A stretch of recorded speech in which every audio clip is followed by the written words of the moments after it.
So I really rolled the dice there. I might have really shot myself in the foot, people. What's going on? I'm Jeremy, and movies are terrible, as always. And on this video, this ain't an episode. I'm talking about an episode. On this video, I'm going to be talking about episode 5 of Hawkeye, as if you've seen it. It came out earlier today, or, late last night, if you prefer. And I haven't had a chance to talk about it yet, and I am very excited to be back. I took a little 10, 11-day hiatus, got nice and refreshed, and I'm so happy that some of you have decided to join me and make this a part of your weekly movie-related conversations. It really does mean a lot. I'm so happy that I have people that want to share their common interest for film and beyond on this channel. So I do, as always, want to say thank you very much for being here. If you enjoyed this video, do me a favor. Make sure you click the like button before you head out. It just takes a second of your time, and it really does help the channel out. So thank you very much. We got all that good stuff out of the way. Let's go ahead and take a look at episode 5 of Hawkeye, Hail to the King. And I've only seen this one time, and I got to say, very, very exciting stuff on the horizon. I cannot wait to see what happens in episode 6. I mean, this is the penultimate episode, which means we got one more next week, and we just now got a bombshell of a revelation that happens at the very end of this episode. So I'm excited about it. I'm very excited about it. Yeah, I kind of made a mistake. What I did, and this is smart, I stopped a stream where I had people to start a stream to force those people to come back to the channel. Look, I'm not an expert on this stuff, obviously, but if you are an aspiring content creator, don't do that. Just keep the stream going, man. If you got people there listening, just let them stick around, you know? That's what I should have done. My chat's lonely at this point. But I see y'all. I appreciate you being here. We have fun. You know how it is. The hat, by the way, bad haircut. It'll grow back eventually. Stick around till the next live stream. I get to tell you my crazy haircut story. But for now, I'm gonna keep this shit on. You know what I mean? Oh boy. So this was like I said, this is a big episode. Well, that's it, guys. We've got Kingpin. We finally got Kingpin. Everybody's been suspecting that we were gonna get Kingpin. And the motherfucker showed up, and it did not disappoint. I hope Kingpin doesn't disappoint, you know? Like, what a great character. Who doesn't love Vincent D'Onofrio as Kingpin? Everybody can acknowledge that is a fantastic performance. That version of Kingpin was able to be hard-edged in a way that, MCU version of Kingpin is going to have the edges smoothed off a little bit, as is Charlie Cox's Daredevil, which I'm pretty sure now is going to be a part of the MCU. They're hardcore on their Netflix series, and I really hope that we can keep some of that same energy for the MCU. I really do. Because that portrayal of the character is fantastic. And like with Deadpool, Kevin Feige's already come out and be like, yeah, we're not going to mess with that. With Kingpin, who knows? You know what I mean? Who knows? So anyways, in the final moments of Ronan, which is the name of the 5th episode of Hawkeye, Clint Barton's worst nightmare becomes a reality. With grainy photographic evidence in hand that connects Kate Bishop's mother to the criminal mastermind at the very top of the tracksuit mafia, Clint utters the notorious moniker of the man he's been trying his best to avoid as the kingpin of crime enters the MCU at last. Damn, dude.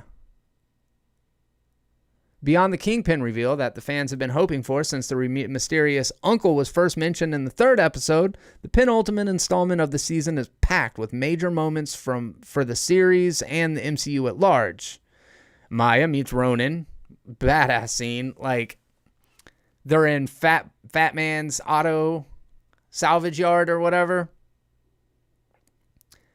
and Maya's henchmen are just getting picked off left and right. It kind of reminded me of Batman Begins, the scene where we first see Batman in action.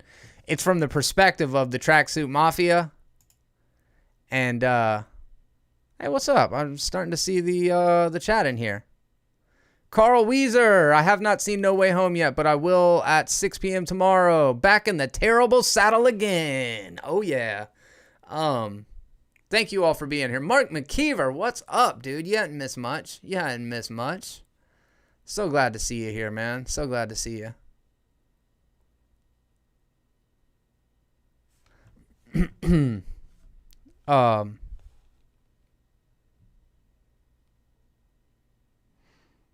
Eleanor Bishop's greater role in the show's big picture is revealed. As I mentioned in the last review, that I had a feeling about Eleanor since the beginning. And I had a feeling that Jack was going to be a red herring. They set him up way too obvious to be the bad guy. Obviously, he had some illegal dealings going on with the Tracksuit Mafia, but white collar shit at best. You know what I mean? We also found out that Kingpin is the one responsible for the death of Maya's father, and that Clint really didn't have anything to do with it in the first place.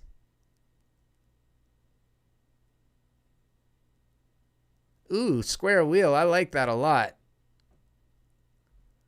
Who wants an Echo series? I'm going to be honest. I think she's great. I really like that character. But if I had a Marvel checklist in front of me and was like, all right, let's see what characters need a series, she wouldn't have hit my radar. You know what I mean? But I'm old. She's probably a new character. But that's very interesting. I like that idea. Oh, you think that was Clint? I don't think that was Clint in the Ronan suit, personally.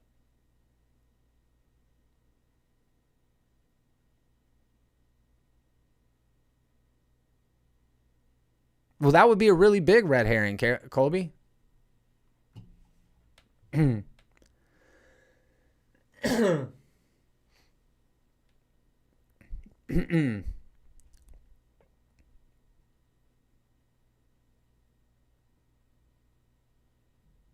E-Bust, what's up? Welcome to the conversation. Thank you so much for stopping by. So Eleanor's greater role is revealed. Pizza Dog just misses out on getting an actual name, but he does get some more pizza. I'm starting to worry about his diet, says this person editorializing. And with the violent toss of sriracha bottle, a potentially iconic relationship begins when Yelena breaks into Kate's crispy apartment to formally introduce herself. Yeah, dude. When Yelena comes showing up with that kind of choppy hairstyle and her trench coat on, I was like, man, this is a bad bitch. She really is. I really like Florence Pugh as an actor, and she plays this character very, very well. I like her sense of humor. It's a little bigger than a lot of other characters. She's funny, and I think it works though. I don't think that every character is like that. Yes, correct. I agree, Mark McKeever. I want a Yelena series as well.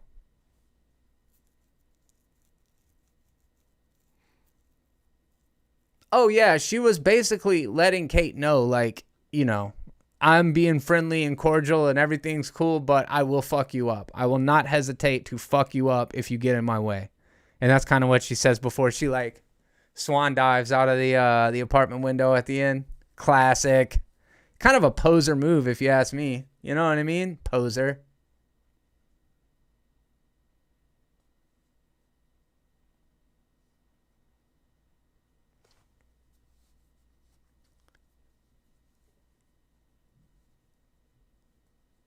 Box mac and cheese is delicious. Yes, it is. Yes, it is.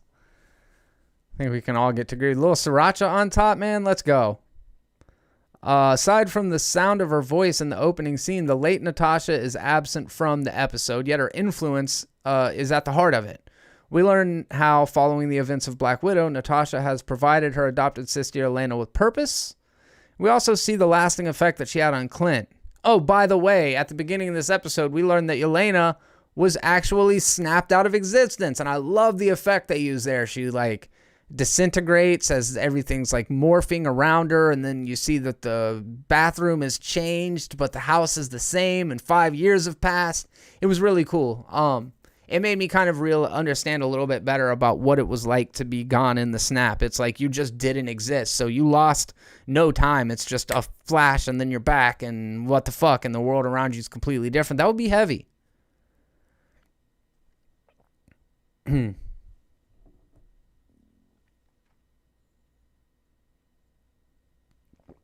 I didn't realize the opening scene did say 2018.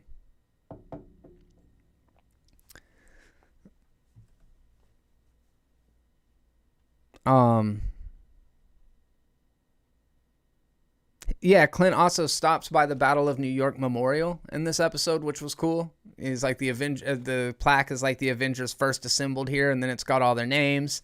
And he takes out his earpiece and he talks to Natasha. It's just like, I really need you right now.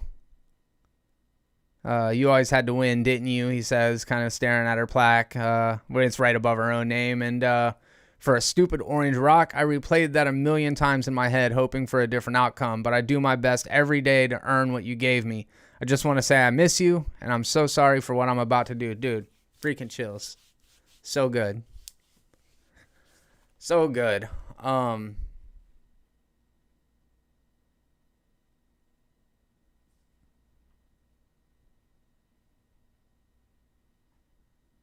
With the theme music that played during Natasha'S Sacrifice on Vormir and Avengers Endgame subtly accompanying Clint's soliloquy, the former Avenger finally addresses the loss that he's been carrying with him throughout the duration of Hawkeye.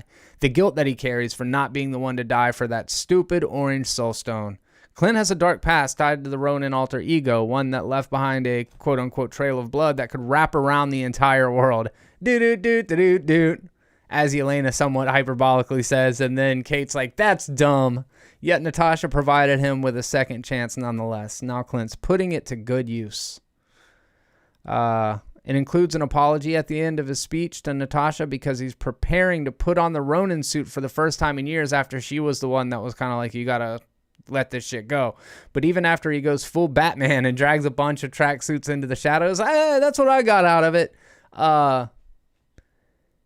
He shows them that he's not the killer he once was. He lures Maya and her crew to the place where he slayed her father during the Ronan days, but only so he can try to show her that her rageful desire for vengeance is blinding her. Wait, so Ronan, that was actually Ronan that killed Maya's father? I thought it was a setup that Kingpin had ordered, and that's why Maya's best friend, what's his name, the tracksuit guy, wasn't there. I thought Kingpin orchestrated the hit.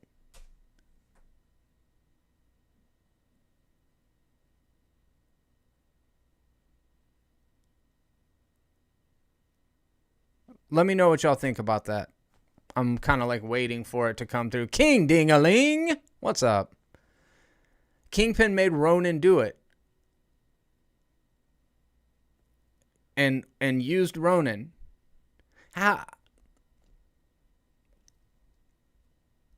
I'm gonna have to rewatch the episode. I get what y'all are saying. Basically, Kingpin knew that Ronan was gonna show up there, so he orchestrated the thing so that Ronan would go and kill everybody.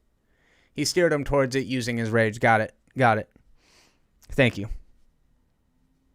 But only so he can try to show her that his rageful desire for vengeance is blinding her, just as Natasha once showed him, and deliver her a message. The informant that led him to Maya's father worked for her boss, Kingpin, who wanted her father dead. Yeah, okay, it was him. If not for a life-saving arrow from Kate moments later, Clint's show of mercy to Maya would have gotten him killed. But now Maya can see that Kingpin may be tied to her father's death, and that that her supposed right-hand man, Kazi, could be the ones responsible for bringing Ronan to their doorstep in the first place. With this crucial step, Maya may be heading down a path of redemption to be further explored once she gets her own show, Echo, or as we're calling it now, Daredevil.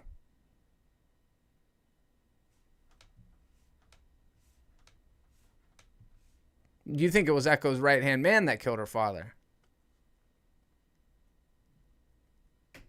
Oh my God, I'm on fire is in the chat. What's up? Thanks for coming by. Yeah, they've been doing really good with the Christmas. Like Christmas in Hollis. Come on, man.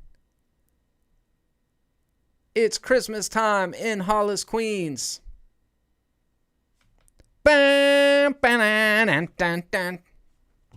Some good old Run DMC, baby. Doesn't get more old school hip hop than that. Kazi is a snitch. He's got snitch energy all over him.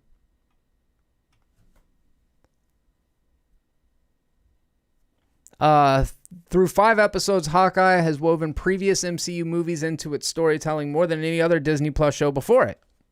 I don't know if that's true.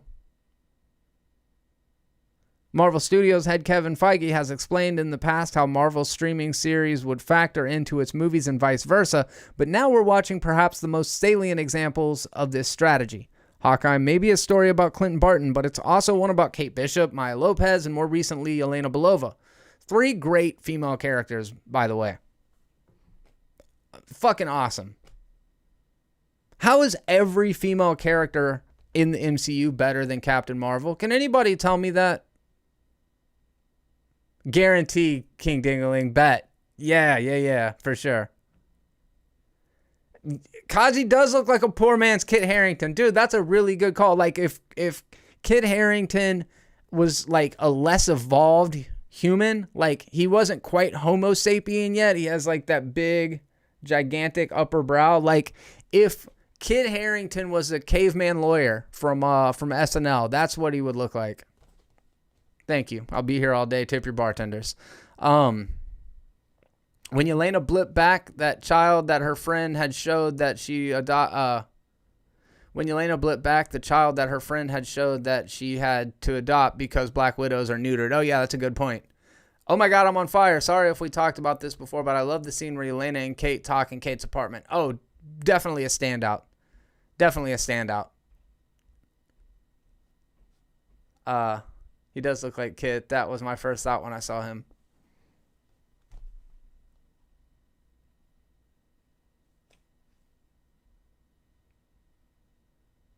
So easy a caveman could do it. Yeah. All of the preceding live-action MCU TV shows have repurposed scenes or lines of dialogue from the films in Infinity Saga as building blocks for their new narratives to some degree, but now Hawkeye is recycling them into bite-sized origin stories for new characters who will play bigger roles in Phase 4 and beyond. And introducing Kate, Maya, and Kingpin, as well as reintroducing Yelena in her first present-day story, the series is laying the foundations for any number of subsequent narratives. It's fitting that this approach has come in a series surrounding one of the last living Avengers from the Battle of New York, as Hawkeye serves as a bridge between MCU's past and MCU's future. Yeah, I was wondering about that. I was wondering about what the new Statue of Liberty looks like. Wonder what they did to update it. Almost guarantee it's got a Captain America shield, right? It's like she's holding Mjolnir, and instead of the torch, she's got Mjolnir. Instead of the Bible, she's got the Cap shield, and she looks fucking badass, dude. New Statue of Liberty is my favorite. Yas Queen. New Statue of Liberty is definitely tying into No Way Home. Yeah.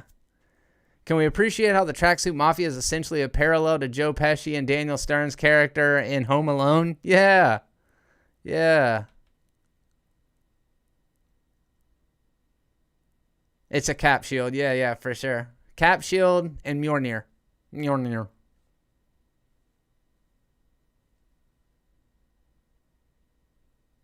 Tony Soprano's canon? Oh, yeah. Sure enough.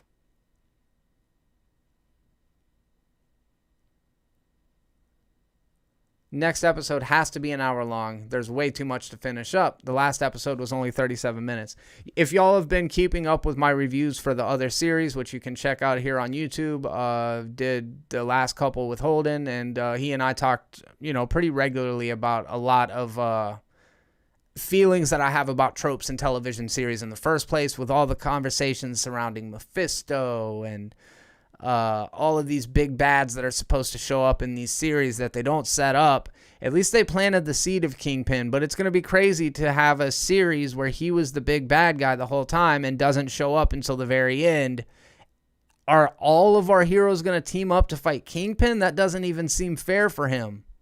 Like, I know he's like brute force, but that's a lot of heroes. Like, if Maya, Yelena, Kate and Clint all team up, Clint ain't going to be there, dude.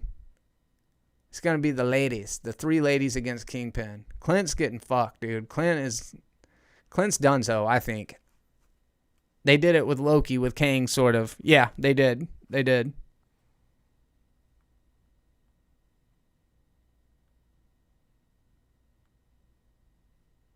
We talked a little bit about the watch, but yeah, it's still not exactly clear on it. Had some cool theories and cool insight that we got just a little bit ago about that. Do me a favor, if you are in the chat right now and you have not clicked that like button, do that for me. It takes about 1 second. It costs you nothing, and it really helps the channel out. So do me a favor. If you like this video, click that thumbs up button. If you hate this video, click that thumbs up button. It's the only way I'll know. I mean, they got rid of the dislike number counter, so like if you want to make an impression, you just gotta click like, you know. Anyways, I don't see Kingpin in this finale. He's introduced to be seated for Echo, sadly. Oh, that's interesting. Kingpin, I like that. That's interesting. I could see that.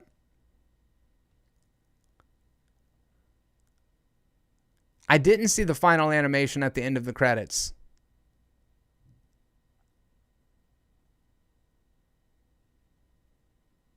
Clint loses an arm is my guess.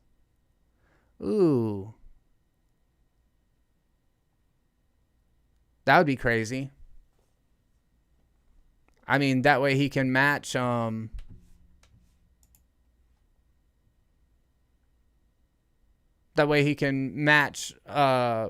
with Maya, who is deaf and also has a prosthetic leg. Clint can be deaf, have a prosthetic arm. I don't know what that would do. I don't know. I wonder if he loses an arm. I think Kingpin is going to be left to be dealt with in Echo and or Hawkeye 2, if that's going to be a thing. Kingpin over the city in the animation. Oh, yes. Yes, I did see that. Yes, that was super fucking cool. Kingpin shadow standing over everything in the credits. Yes, I did see that. That was super cool.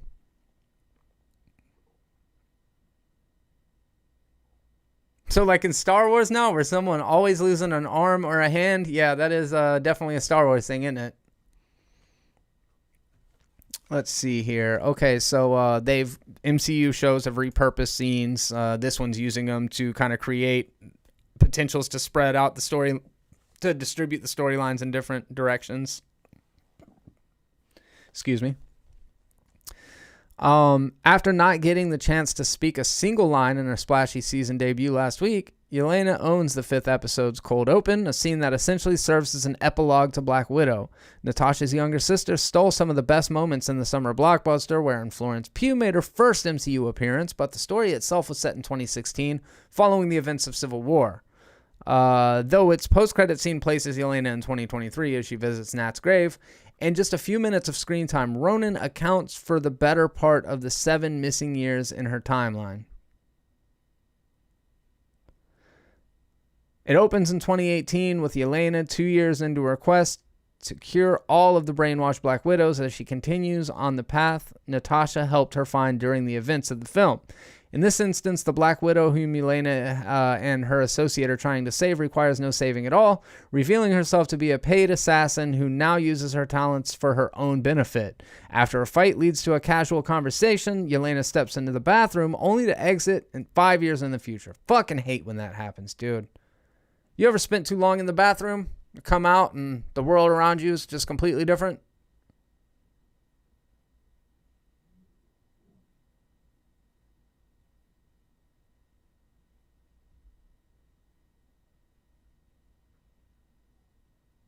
That would be a fun Easter egg to see Kingpin slowly opening a car door and closing it repeatedly. Opening it slowly, closing it really, really hard, repeatedly.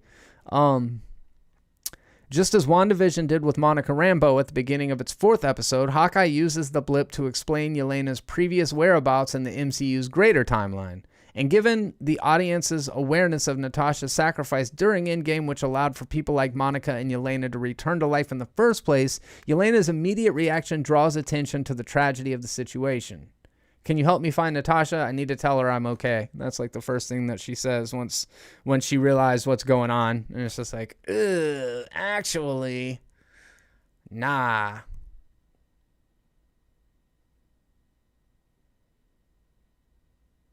Oh, I would love that. I would love to see some goons show up looking for some trouble at Clint's house, and Laura having to handle that.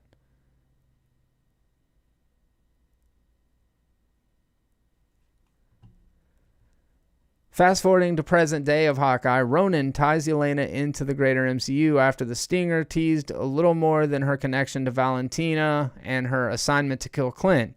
In the span of a single conversation with Kate, we're reintroduced to Yelena's humor, love for mac and cheese, and impeccable fashion sense, which has evolved far beyond her cherished army surplus vest. And despite becoming a contract killer like her friend in the episode's cold open, Yelena still shows mercy to Kate for a second time, electing not to hurt her to get information on Clint after previously going easy on her at the end of the 4th episode. She's in New York City because she's been hired to kill Clint, but Yelena really accepted the assignment to avenge her sister, who, as Kate reminds her, was actually the Avenger who saved the world. If we want to be technical, it was sort of a team effort. Thank you for your editorializing, The Ringer. It's not what I come here for. The scene between Yelena and Kate may serve as a milestone moment in the MCU as Marvel Studios continues to churn out movies and TV shows, with the pair representing the new Black Widow and Hawkeye for the next generation of superheroes. Didn't even think about that, but it's so right there. We get to see Hawkeye and Black Widow share some mac and cheese with each other. Yes, I did want some hot sauce and mac and cheese.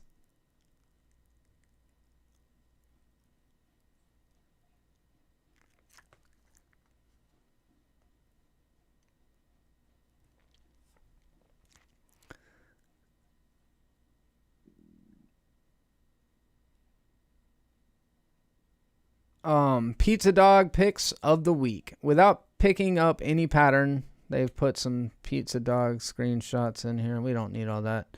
All Hawkeye needed to raise the stakes ahead of next week's season finale was name and a photo. In contrast to more carefully camouflaged major character reveals in the past, including the debut of He Who Remains during the Loki finale, Hawkeye hardly withheld the fact that Kingpin was coming, after getting a soft introduction in the opening moments of Echoes. But with Clint shedding his apparent fear of the name that allowed him to refer to Kingpin only as the big guy for half the season, Hawkeye has officially welcomed an all-time Marvel villain into the MCU, with Daredevil's Vincent D'Onofrio reprising his iconic role, no less.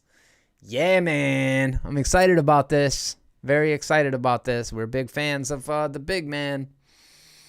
Vincent D'Onofrio, dude. I need to rewatch Daredevil Season 2. I've seen this first season 2 or 3 times. It's been a while, though.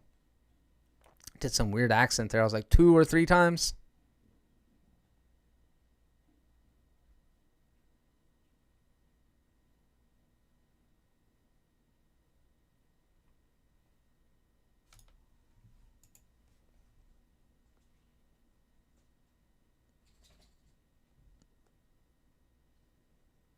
Along with the confrontation of the true villain looming all along behind the scenes of Hawkeye, the last shot of Ronan provides a second crucial revelation as Yelena texts Kate to say, hey, I found out that it was your mother that hired Yelena to kill Kate's beloved mentor, Hawkeye. So Yelena tells Kate that Kate's mother ordered the hit on Hawkeye. Though Eleanor seems suspicious from the moment a black market auction took place beneath her charity gala in the premiere, Kate's attention was focused on Eleanor's sword-fighting fiancé, Jack Duquesne. And with Eleanor forcing Jack to pay the price for running a shell company that has ties to Kingpin's tracksuit mafia, she has quickly supplanted her fiancé as the next major threat for Hawkeye to deal with. Though there are surely deeper levels to the conspiracy. Yeah, she straight up sold Jack out. She was like, all right, dude, you're taking the hit. You're going to take the fall for this one. He's like, I love you, baby. She's like, yeah, later, sucker. E-bust. Good question. I wonder how much of Daredevil is actually canon. None of the Netflix stuff is canon. Well, I think we'll have to wait and see. Never say never in the multiverse.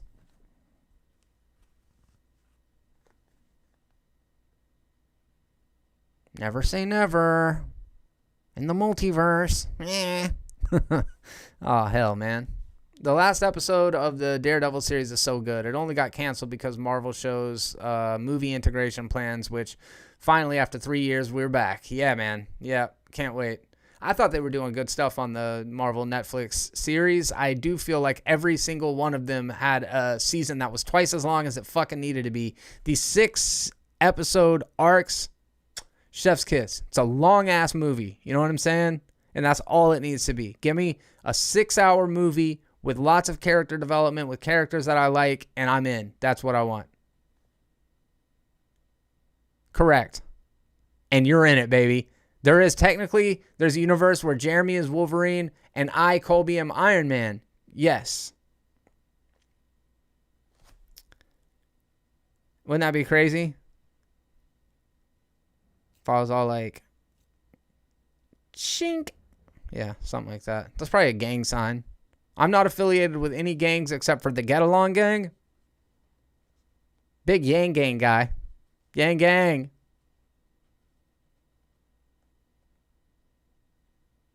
Agreed. Long drawn out, opposite of Disney Plus as far as the length of the seasons. Yeah.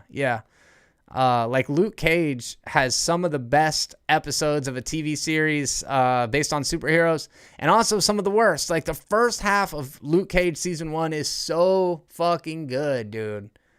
Luckily, we got Mahershala Ali rejoining the MCU as a little character named Blade. Schnicked.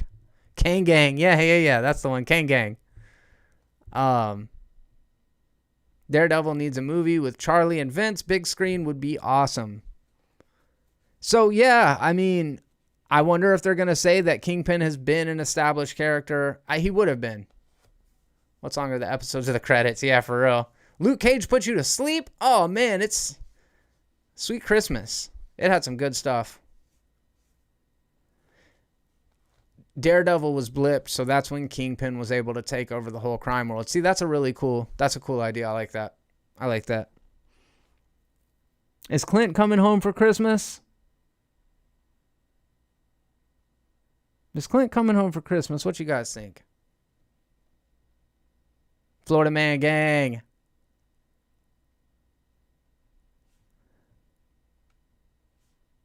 My son just yelled Sweet Christmas. That's amazing.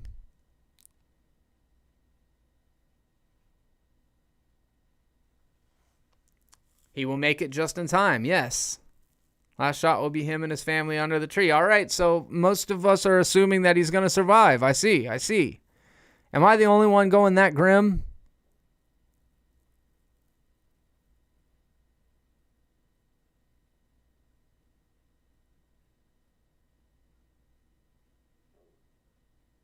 You will, Patrick. That's word.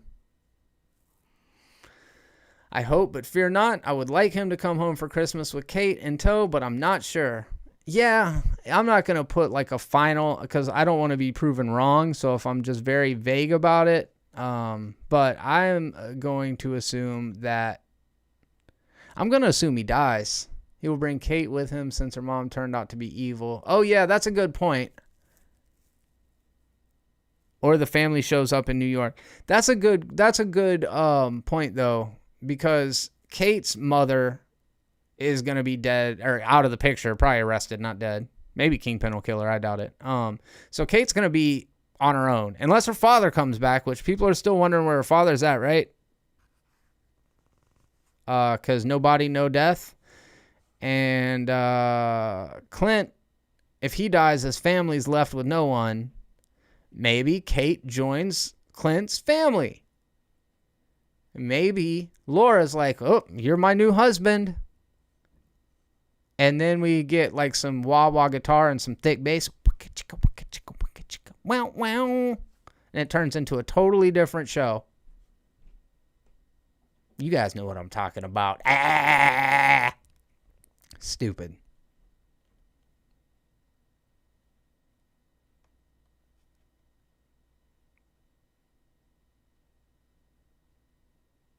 Clint's going home in a box. Oh, all right, we got another one. They won't kill Clint. Renner wants to start a West Coast Avenger team.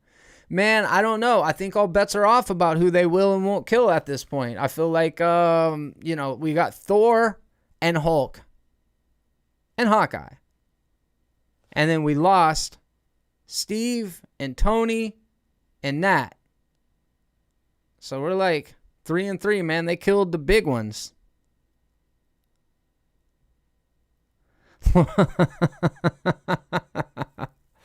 Oh, hell no, dude. Laura dies and Clint trades her in for a younger model. Get out. Get out of here. Billy's Blockbusters in the chat. Have you watched No Way Home? I'm going at 6 p.m. tomorrow, so I will let you know what I thought about it on Saturday morning at 10 a.m. CST. Make sure to come by for that if you want to be a part of the conversation. I think he's going to retire. Mommy Bishop will be arrested. Echo will turn against her uncle, and Kate will go on to solve crimes and shit with Yelena. I dig it. I really like that. I really like that. Well, they seeded possible returns for Nat and Steve. They did. They absolutely did. Clint fakes his death and starts a traveling LARPer group. Fuck yes, dude. I want to join that group. Echo becomes Ronan. Book that. All right. Noted. I think that's a good theory, Colby. I think that's a good theory. No Way Home, not until Saturday. Christopher Abinette, welcome to the conversation. My mother says I can't watch your channel anymore, but I'm 28 and don't live with her anymore. Your mom has got good taste, dude. Your mom's got good taste. I respect it. That's good, dude. I did say cracker on the stream earlier. I apologize about that. Got to watch my mouth. Oh, boy.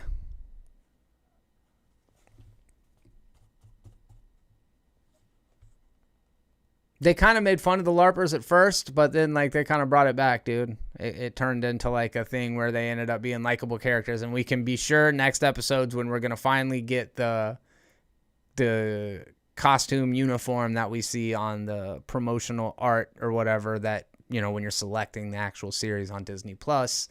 We haven't seen those costumes yet, so the reveal is going to be happening this episode, and somebody mentioned it earlier. I don't want to say incorrectly, but they said, and I think it's very funny, that somebody's going to have the mask, and he's going to be like, hell no, I'm not wearing that. Hawkeye and Wolverine got weird masks, dude. It was making fun of it with a big warm heart. Yes, yeah, in a way that I thought really worked. Clint's almost Logan at this point, beaten down by life and taking too long to recover from every battle. Oh, yeah, that's a cool take. I can see that. Grills will die 100%. I thought it was you, King Dingling. I didn't want to misspeak and give somebody the credit that didn't deserve it, but that was a good point. I like that.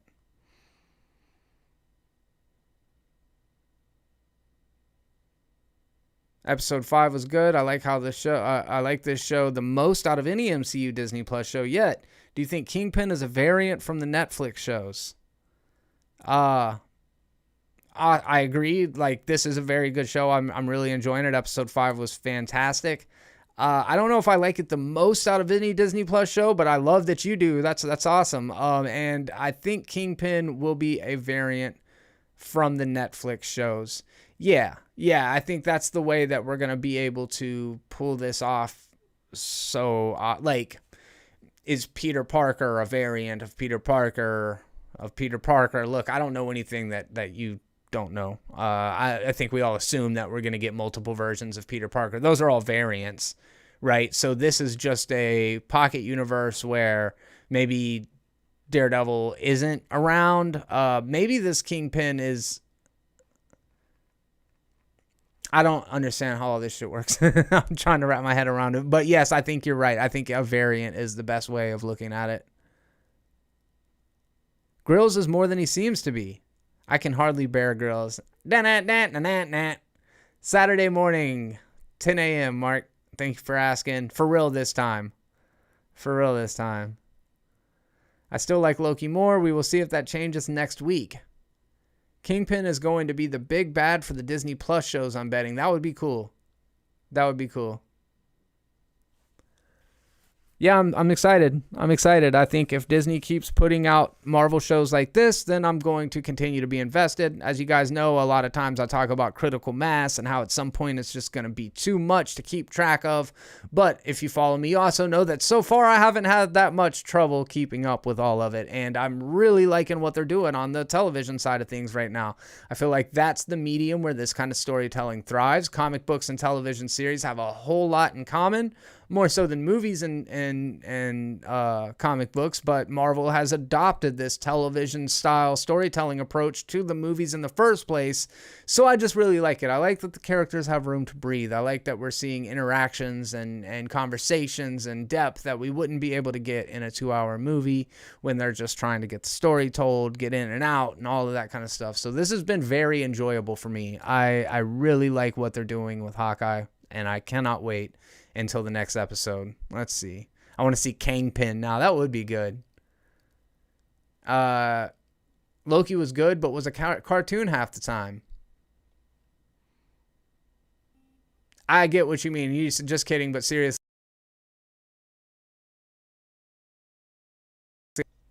Sorry, my computer froze up there for a second.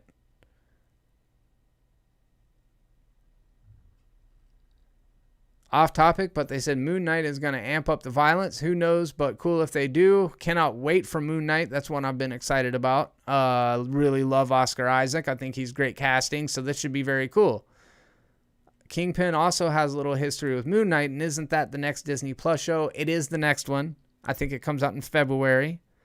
Very excited about that. Hopefully I'll be doing reviews with Holden on that one again. Moon Knight, baby! Yeah, it is. Yeah, man. Cannot wait. Cannot wait. And I hope to see you all there for all of these series as they come out. As I mentioned a little bit ago, if you have not clicked the like button, please do me a favor and do so. It just takes a second of your time, and it really helps the algorithm, helps my little corner of the internet. And I need all the help I can get psychologically. Oh man, thank you very much for coming out. She-Hulk and the fourth wall breaking humor, we got that coming up soon as well. Cannot wait to see what they do with She-Hulk, especially knowing that Abomination and the Hulk are actually going to be in it. Man, that's going to be an expensive ass TV show, right? It's got to cost a lot of money to animate a Hulk. Mark Spector, the Moon Knight.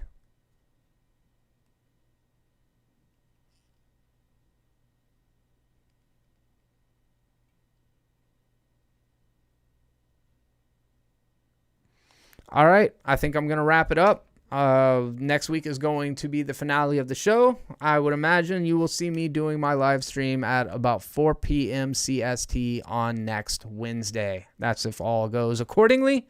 Thank you guys very much for being back and hanging with me after the little hiatus. It does mean a lot. And if you have any suggestions or ideas that you want to hear me discuss in upcoming videos, make sure you let me know. Also, quick plug, I'm in the process of relaunching the Movie Monsters web series that I did a whole bunch of episodes to back in the day. I'm making progress. I've got one in the works. I've been spending a lot of time doing that lately. Got a couple of other ideas for Movie Monsters episodes that I'm going to be releasing, but I just kind of wanted to get back into the doing of the video essays. Thank you very much for coming by. I really appreciate you all, and until next time, I'm Jeremy. Be terrible. Peace.